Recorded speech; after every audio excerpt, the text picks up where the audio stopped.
উত্তৰ গুৱাহাটীত ভয়ংকৰ পথ দুৰ্ঘটনা ট্ৰাক আৰু স্কৰ্পিঅ বাহনৰ মুখামুখি সংঘৰ্ষ দুৰ্ঘটনাত থিতাতে ৩জন লোকৰ মৃত্যু ভুল দিশেৰে অহা ট্ৰাকৰ বাবেই অকালতে প্ৰাণ হেৰুৱালে ৩ যুৱকে পথত পৰি ৰোৱা ক'লা ৰঙৰ স্কৰ্পিঅ বাহনখনৰ ভগ্নাংশ দেখিলেই বুজিব পাৰিব দুৰ্ঘটনাটো আছিল কিমান ভয়াৱহ গুৱাহাটীৰ পৰা নাওকটা অভিমুখী পথত বিপৰীত দিশৰ পৰা অহা এখন ট্ৰাকে প্ৰচণ্ড জোৰেৰে খুন্দা মাৰে স্কৰ্পিঅ বাহনখনত উত্তৰ গুৱাহাটীৰ গৌৰীপুৰৰ জয়গুৰুত সংঘটিত হয় এই ভয়ংকৰ দুৰ্ঘটনাটো মুখামুখি সংঘৰ্ষৰ ফলত থিতাতে 2জন আৰু হাস্পতালত আন এজনৰ গুৰুৰ মৃত্যু ৰং সাইডৰ পৰা ট্ৰাক এখন আহিছিলে আউতে ট্ৰাকখনৰ লগত মুখামুখি সংঘৰ্ষ হয় তিনিজনৰে দুজনৰ চলোৱাজনৰ আৰু লগত আগৰ সিটত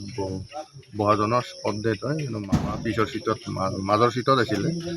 কিন্তু মামা কিছু টাইম আছিলে মেডিকেললৈকে নিয়ালৈকে জীৱিত অৱস্থাত আছিলে তাৰপিছত মেডিকেলতে মৃত্যুবৰণ কৰে প্ৰত্যক্ষদৰ্শীৰ মতে ভুল দিশেৰে তীব্ৰ বেগত আহিছিল ট্ৰাকখন আৰু এই ট্ৰাকখনেই সন্মুখৰ পৰা মহতিয়াই লৈ যায় ক'লা ৰঙৰ এই বাহনখন এই শোকাবহ দুৰ্ঘটনাত অকাল মৃত্যুক সাৱটি ল'লে ৰঞ্জিত দে কৰুণা বেজবৰুৱা আৰু পাৰ্থপ্ৰতিম বৰ্মনে নিহত ৰঞ্জিত দে আৰু পাৰ্থপ্ৰতিম বৰ্মনৰ ঘৰ গুৱাহাটীৰ মালিগাঁৱত আনহাতে নিহত আনজন যুৱক কৰুণা বেজবৰুৱাৰ ঘৰ নাওকাটাত ঘটনাৰ পিছতে হুকৰ ছাঁ পৰিছে মৃত 3 যুৱকৰ ঘৰত এটা আপোনাৰ বুদ্ধ মন্দিৰ পাৰ হৈ গেলে ট্ৰাকখন ৰং সাইডে আহিছে ট্ৰাকখন ৰং সাইডে আহিছে এক্সিডেণ্টটো জানো মতে দুটামান বজাত হোৱা বুলি গম পাইছোঁ ৰাতি ক'ত হৈছে এই গৌৰীপুৰ ইফালে ভয়ংকৰ দুৰ্ঘটনা সংঘটিত কৰিয়েই ঘটনাস্থলীৰ পৰা লগে লগে পলায়ন কৰে হত্যাকাৰী ট্ৰাকৰ চালকে বৰ্তমান উত্তৰ গুৱাহাটী আৰক্ষীয়ে ঘটনা সন্দৰ্ভত তদন্ত আৰম্ভ কৰিছে আৰু পলাতক ট্ৰাক চালকজনক কৰায়ত্ব কৰিবলৈ অব্যাহত ৰাখিছে অভিযান উত্তৰ গুৱাহাটীৰ পৰা ৰন্তু বৈশ্যৰ সহযোগত Priyabrata Gogoi report news 18 Assam north east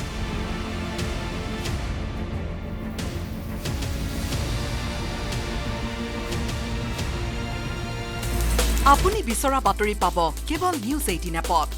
news 18 app download কৰিবলৈ স্ক্যান কৰক এই QR কোড গুগল প্লে ষ্টৰতো পাব এই নিউজ 18 এপ আপুনি বিচৰা বাতৰি পাব কেৱল নিউজ 18 এপত নিউজ 18 এপ ডাউনলোড কৰিবলৈ স্ক্যান কৰক এই QR কোড গুগল প্লে ষ্টৰতো পাব এই নিউজ 18 এপ